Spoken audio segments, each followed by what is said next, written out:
For the first time, ICC is going to try someone in absentia. And this is no ordinary person. His name is Joseph Kony. So who is he and why is the entire world interested in this case? Now the ICC call him a warlord, a prophet of blood, the face of evil. They've even slapped him with 39 charges of war crimes and crimes against humanity.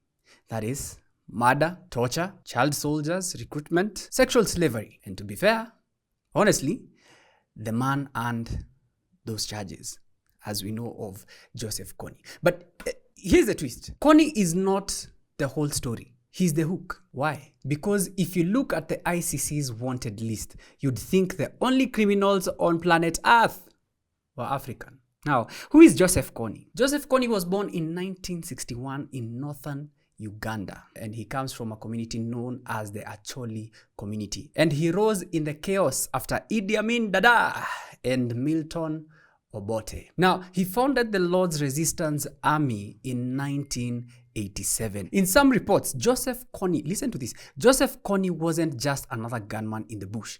He sold himself as a prophet. Yes, mtumishi. In northern Uganda, he was an altar boy in the Catholic Church. Then he suddenly claimed he could see and speak to spirits. Whatever those spirits were, I don't know. Now, mixing Bible verses with traditional Acholi mysticism, he told followers that angels whispered military strategies into his ear, and he was chosen to enforce the 10 Commandments. Now, what is the punchline here? His version of "thou shalt not kill" came with night raids, he hacked off lips, and he built an army of kidnapped kids. Right? Now, this guy, Joseph Kony, I want this to sink in. He was a man of God. He claimed to be God's mouthpiece while abducting over 20,000 kids and displacing nearly 2 million civilians across Uganda, South Sudan, the Central African Republic, and the DRC. His speech, of course, was that I will protect the Acholi from state neglect and military abuses. But what was the reality? The reality was that he would terrorize the Acholi. And the way he did it was something out of a horror movie. He turned his own people into hostages, raiding villages, abducting children in the night, forcing boys into fighters and girls into coerced wives, and unleashing violence on the very communities he claimed to defend. Now, in 2005, the ICC issued its first ever arrest warrant on Joseph Kony, and he was target number 1.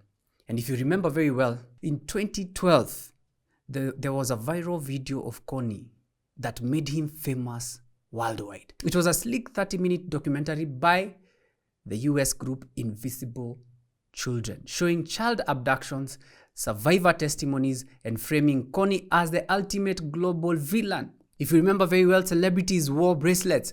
Teenagers cried on social media before TikTok ever existed.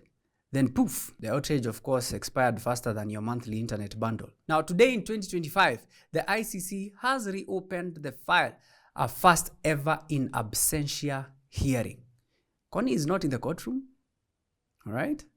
But the charges are. He's believed to still be hiding in a remote, in remote stretches of Central Africa, somewhere there, moving between places like South Sudan and Central African Republic and the DRC. Now today he is believed to be around, give or take, 64 years old.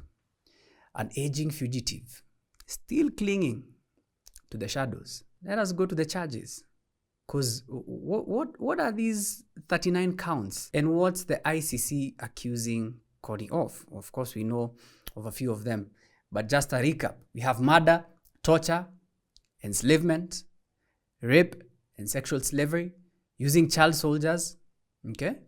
Attacks on civilians, pillage, among others. The list goes on and on and on and on. I think if you're following the trial, okay, you will see all the 39 counts. Now, honestly, Kony, wherever you are in that bush, if you can access internet, that's not just bad behavior. That is crimes under Article 7 and 8 of the Rome Statute. Crimes against humanity. War crimes. The big ones. Now, those ones are not They're not new because here in Africa, it is not only Joseph Kony who's had bad behavior. For example, Idi Amin Dada himself. I mean, Milton Obote, yes, they knew Riyadh. But anyway, there are no excuses, honestly. There are no excuses for this bad behavior. Kony's actions were monstrous. Survivors told stories of children forced to kill, families torn apart, and villages burnt. But wait, here there is a big question. In as much as we are not excusing bad behavior, there is something that lingers.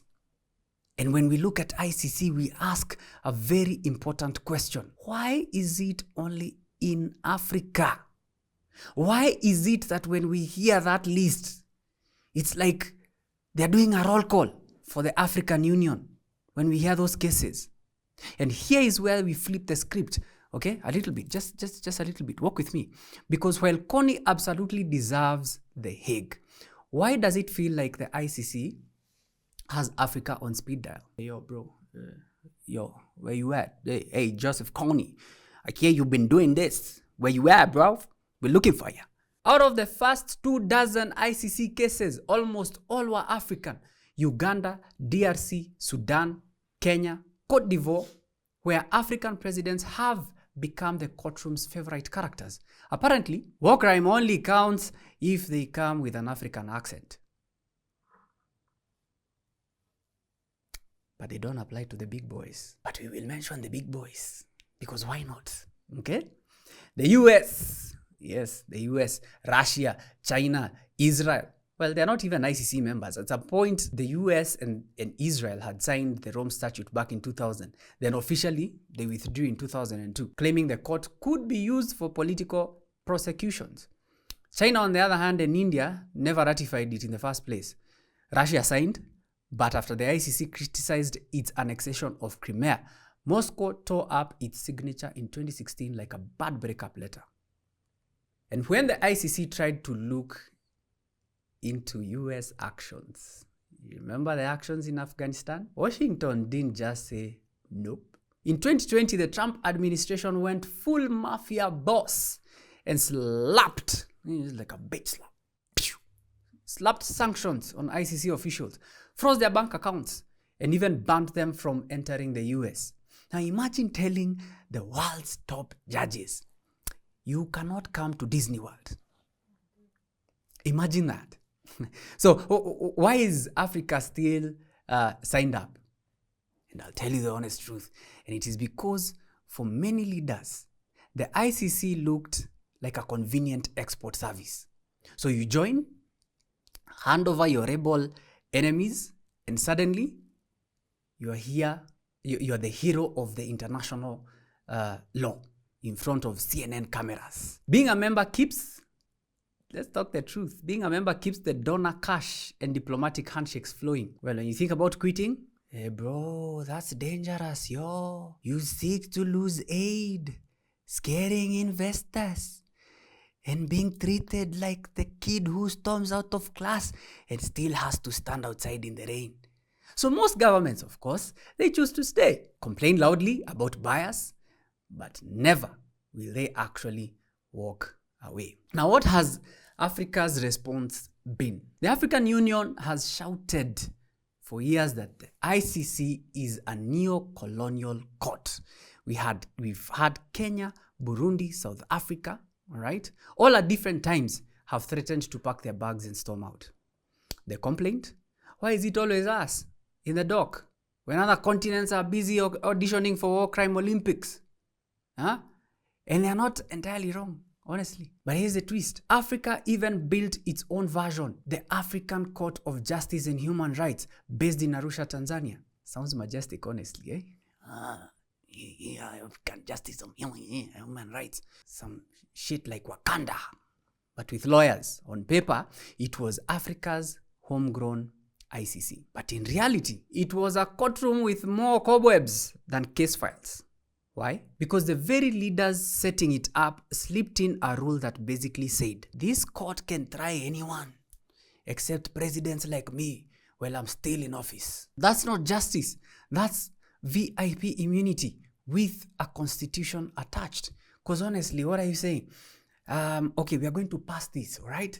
Let's make it happen. But hey, if I'm in power, no, cannot happen for me. Okay? So why are African states still signed up to the ICC? Because the court doubles as an international PR gym membership. You pay your fees, show off your card to donors, you wave it like a little good boy, and hope no one notices you never actually exercise accountability. Now, quitting is messy, definitely. You lose aid, you will spook those investors, and get side-eyed at the AU summits. You know, those ones who pretend to be top of the class, eh? Those ones who sit at the front, the teacher's pet. Now they're in the AU summit and they look at you, now you exited. You know, they treat you like you smell. So most leaders definitely stay in. They complain loudly, of course, about bias and pray that the cameras keep pointing at somebody else. We Africans, I think we need prayers. Anyway, Joseph Kony's case matters. And why does it matter? It's because it exposes both truths. Truth number 2, the ICC is a lopsided system that punishes weak states while shielding powerful ones. The ICC is like that teacher who only punishes the broke kids for cheating. Well, the rich kid, that kid who belongs to that minister, that, that president, that billionaire, who sits at the back, always getting D's, is an academic dwarf. That kid has the whole exam paper with answers on top of the desk and nobody dares touch him. And here's the uncomfortable truth. If the court won't touch the non-members, the Putins, the Netanyahus, the Bushes, the Blairs, then who actually punishes them? If they do commit, crimes against humanity, who will actually punish them? And the answer is basically no one. They will punish themselves later by writing billion-shilling memoirs and giving TED Talks on leadership, while victims are left clutching UN reports like consolation prizes. Now, global justice starts to look less like Lady Justice and more like a nightclub bouncer who only checks IDs in the broke line. Now, these guys look like they are from the ghetto. Come here. Where's your ID? But the ones who look like they have money, yo, bro, enter. Remember you. Yeah, I know you. Yeah, get in. Anyway, now, Joseph Kony is still at large. His victims are still waiting. And the ICC is still trying to prove it can deliver justice. But let's give credit where it's due. The ICC, honestly, has put some villains behind bars. They nailed Thomas Lubanga of the DRC for recruiting child soldiers. They sentenced Congolese warlord Jermaine Katanga for war crimes. They even dragged former Ivorian president Laurent all the way to the Hague. We've also seen our very own, of the former president of Kenya, Uhuru Kenyatta, and the likes at the Hague. But the case was thrown out. Witness intimidation, lack of evidence, and such and such. The ICC has actually delivered justice. But here's the hypocrisy. Those victories only happened, drum roll, when the suspects came from places with zero veto power and no nuclear weapons. Have you seen one, even in South Africa or Egypt or wherever? Now, if you're African, congrats. You're always within reach. If you're America bombing a hospital in Afghanistan, or Russia annexing Crimea, or Israel flattening Gaza, the ICC suddenly develops selective blindness. We didn't see that. But try imagining Kenya telling off the ICC the way US did with the sanctions and stuff. I tell you and I guarantee you by morning, the IMF would be repossessing State House chairs and their new flat roof. Let's be honest. So here's the bottom line. Now, Joseph Kony absolutely deserves to face justice. But until the ICC can say, Putin, bro, Netanyahu, Bush, Blair, with the same fire it says Kony, international justice will remain what it is now. A global court with local customers. Africans like you and me. This has been Katiba Ninja. See you on the next one.